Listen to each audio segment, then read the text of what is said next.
ಸಾಧಾರಣ ಕಾಲದ 29ನೆಯ ಮಂಗಳವಾರ. ಮೊದಲನೆಯ ವಾಚನ.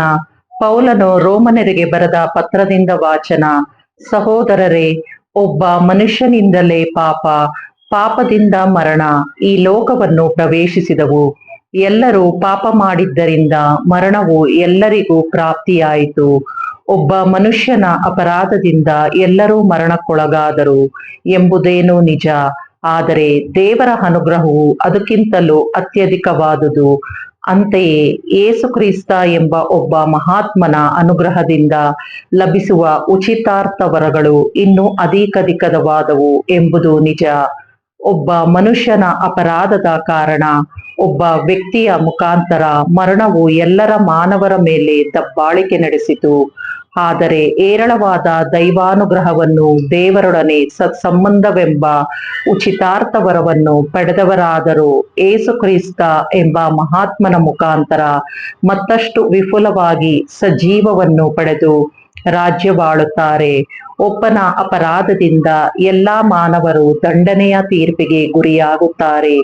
ಹಾಗೆಯೇ ಒಬ್ಬನ ಸತ್ಕಾರ್ಯದಿಂದ ಎಲ್ಲಾ ಮಾನವರು ವಿಮೋಚನೆಯನ್ನು, ಸಜೀವವನ್ನು ಪಡೆಯುತ್ತಾರೆ.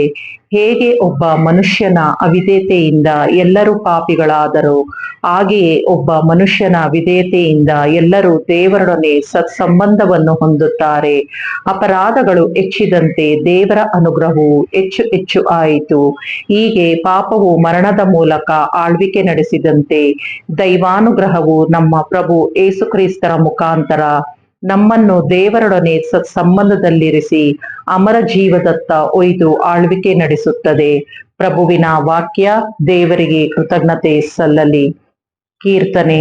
ಶ್ಲೋಕ. ಪ್ರಭು ಬರುವ ತನಕ ಅವರ ಮರಣವನ್ನು ಸಾರುತ್ತೀರಿ. ಬೇಡವಾದವು ನಿನಗೆ ಯಜ್ಞಾರ್ಪಣೆ, ಬಲಿ ಕಾಣಿಕೆ. ಬಯಸಿಲ್ಲ ನೀ ಹೋಮವನೇ, ಪರಿಹಾರಕ ಬಲಿಯನೇ. ಶ್ರವಣ ಶಕ್ತಿಯನ್ನು ಅನುಗ್ರಹಿಸಿದೆ ನೀನು ನನಗೆ. ಶ್ಲೋಕ. ಪ್ರಭು ಬರುವ ತನಕ ಅವರ ಮರಣವನ್ನು ಸಾರುತ್ತೀರಿ. ನಾನೊಗೊಡುತ್ತಾ ಇಂತೆಂದೆ, ಹೀಗೋ ನಾನೇ ಬರುತ್ತಿರುವೆ. ಗ್ರಂಥ ಸುಳಿಯಲ್ಲಿ ನನ್ನ ಕುರಿತು ಲಿಖಿತವಾಗಿದೆಯಲ್ಲವೇ. ಶ್ಲೋಕ. ಪ್ರಭು ಬರುವ ತನಕ ಅವರ ಮರಣವನ್ನು ಸಾರುತ್ತೀರಿ. ಜೀವೋದ್ಧಾರದ ಶುಭ ಸಂದೇಶವನ್ನು ಸಾರಿದೆ. ಮಹಾಸಭೆಗೆ ನಾ ಸಾರಿದೆ, ಅದನ್ನು ಮೌನವಿರದೆ. ಇದು ಗೊತ್ತಿದೆ ಪ್ರಭು ನಿನಗೆ. ಶ್ಲೋಕ. ಪ್ರಭು ಬರುವ ತನಕ ಅವರ ಮರಣವನ್ನು ಸಾರುತ್ತೀರಿ. ನಿನ್ನನ್ನು ಅರಸುವವರೆಲ್ಲರೂ ಹರ್ಷಾನಂದಗೊಳ್ಳಲಿ. ನಿನ್ನ ರಕ್ಷಣಾ ಪ್ರಿಯರು ಸತತ ಪ್ರಭು ಪರಾಕ್ರಮಿ ಎನ್ನಲಿ. ಶ್ಲೋಕ. ಪ್ರಭು ಬರುವ ತನಕ ಅವರ ಮರಣವನ್ನು ಸಾರುತ್ತೀರಿ. ಘೋಷಣೆ. ಅಲ್ಲೆಲೂಯ.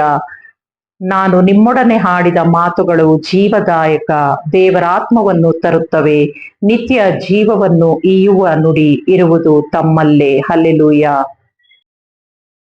ಲೂಕನು ಬರೆದ ಪವಿತ್ರ ಶುಭ ಸಂದೇಶದಿಂದ ವಾಚನ.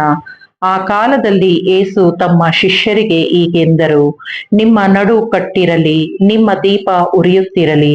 ತಟ್ಟಿದ ತಕ್ಷಣ ಯಜಮಾನನಿಗೆ ಬಾಗಿಲು ತೆರೆಯಲು ಸಿದ್ಧರಿರುವ ಸೇವಕರಂತೆ ಇರಿ. ತಮ್ಮ ಯಜಮಾನನು ಮದುವೆ ಔತಣ ಮುಗಿಸಿಕೊಂಡು ಯಾವಾಗ ಹಿಂದಿರುಗುತ್ತಾನೋ ಎಂದು ಅವರು ಎದುರು ನೋಡುತ್ತಾ ಇರುತ್ತಾರೆ. ಯಜಮಾನನು ಬಂದು ಯಾವ ಸೇವಕ ಎಚ್ಚರವಾಗಿದ್ದಾನೆಂದು ಕಂಡುಕೊಳ್ಳುತ್ತಾನೋ ಅಂಥವರು ಭಾಗ್ಯವಂತರು. ಏಕೆಂದರೆ ಯಜಮಾನನೇ ನಡುಕಟ್ಟಿ ನಿಂತು ಅವರನ್ನು ಊಟಕ್ಕೆ ಕೂರಿಸಿ ಒಬ್ಬೊಬ್ಬನಿಗೂ ತಾನೇ ಉಪಚಾರ ಮಾಡುವನೆಂದು ನಿಮಗೆ ನಿಶ್ಚಯವಾಗಿ ಹೇಳುತ್ತೇನೆ. ಯಜಮಾನನು ಬರುವಾಗ ನಡುರಾತ್ರಿಯಾಗಿರಲಿ ಮುಂಜಾವವಾಗಿರಲಿ ಎಚ್ಚರದಿಂದ ಇರುವ ಸೇವಕರನ್ನು ಆತನು ಕಂಡರೆ ಅವರು ಭಾಗ್ಯವಂತರು. ಪ್ರಭುವಿನ ಶುಭ ಸಂದೇಶ. ಕ್ರಿಸ್ತರೇ ನಿಮಗೆ ಸ್ತುತಿ ಸಲ್ಲಲಿ.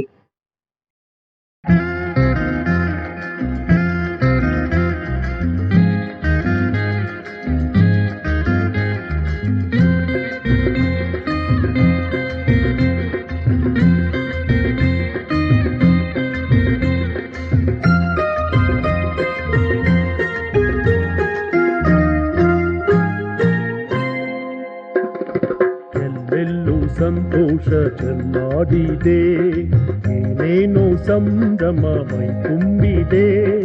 ಆನಂದದ ಉಯ್ಯಾಲೆಯ ಮೇಲೆನ್ನ ಮನವಿಂದು ತೂಗಾಡಿದೆ. ಎಲ್ಲೆಲ್ಲೂ ಸಂತೋಷ ಚೆಲ್ಲಾಡಿದೆ, ಏನೇನೋ ಸಂಭ್ರಮ ಮೈ ತುಂಬಿದೆ. ಆನಂದದ ಯಾಲೆಯ ಮೇಲೆನ್ನ ಮನವಿಂದು ತೂಗಾಡಿದೆ ಗಾಡಿದೆ.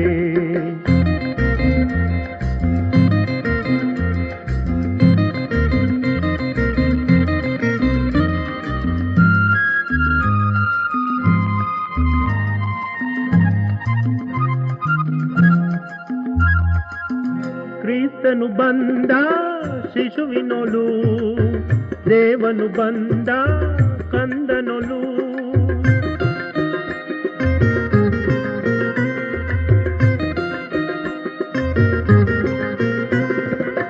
ಕ್ರಿಸ್ತನು ಬಂದ ಶಿಶುವಿನೊಲು, ದೇವನು ಬಂದ ಕಂದನೊಲು. ಬೆಳಗಾಯಿತು ಭೂಮಿಗೆಲ್ಲವೂ, ಇನ್ನಿಲ್ಲ ಇರುಳೆಂದು ಈ ಲೋಕಕ್ಕೆ. ಎಲ್ಲೆಲ್ಲೂ ಸಂತೋಷ ಚೆಲ್ಲಾಡಿದೆ, ಏನೇನೋ ಸಂಭ್ರಮ ಮೈ ತುಂಬಿದೆ. ಆನಂದದ ಉಯ್ಯಾಲೆಯ ಮೇಲೆನ್ನ ಮನವಿಂದು ತೂಗಾಡಿದೆ ತೂಗಾಡಿದೆ.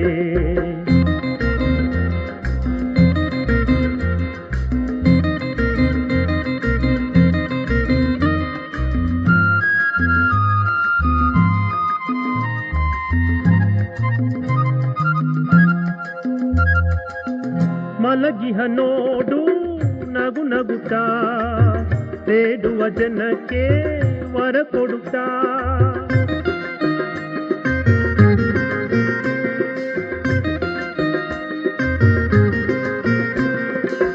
ಮಲಗಿಹ ನೋಡು ನಗು ನಗುತ್ತಾ, ಬೇಡುವ ಜನಕ್ಕೆ ವರ ಕೊಡುತ್ತಾ. ಶುಭ ವೇಳೆಯು ನಮಗಾಗಿಯೇ ಬಂತಿನ್ನು ಭಯಬೇಕೆ ಈ ಬಾಳಿಗೆ. ಎಲ್ಲೆಲ್ಲೂ ಸಂತೋಷ ಚೆಲ್ಲಾಡಿದೆ, ಏನೇನೋ ಸಂಭ್ರಮ ಮೈ ತುಂಬಿದೆ.